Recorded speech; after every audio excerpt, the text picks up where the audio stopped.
तर कसं आहे पब्लिक, आपण चाललो कॉलेजला, पण जाता जाता आपल्याला गेट पाडला.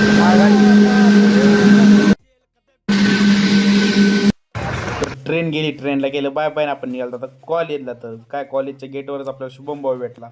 शुभम भाऊला हाय करत आपण निघालो आता लेक्चरला. तर आपल्या मित्राने घेतला नवीन फोन, मग त्याचा फोन बघितला आणि कॅमेरा क्वालिटी चेक करत होता. ट्रेनचा फोटो काढला.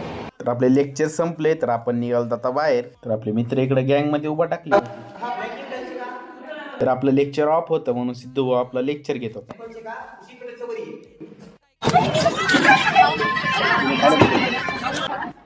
तर आपला सिद्धू या मित्रांसोबत गप्पा मारत होता. ते मित्र म्हणजे आम्हाला घ्या ब्लॉग मध्ये, मग काय त्यांना घेतलं आपल्या ब्लॉग मध्ये. त्यांना ब्लॉग मध्ये घेऊन आपण निघालो घरी, कारण की आपले लेक्चर संपले होते. तर आपण जात आता घरी. जाता जाता आपले कॉलेजचे मित्र भेटले, त्यांना केलं बाय बाय, आपण निघालो घरी. तर कसा वाटला तुम्हाला आजचा मिनी ब्लॉग कमेंट मध्ये नक्की सांगा. भेटूया उद्याच्या ब्लॉग मध्ये. Thanks for watching.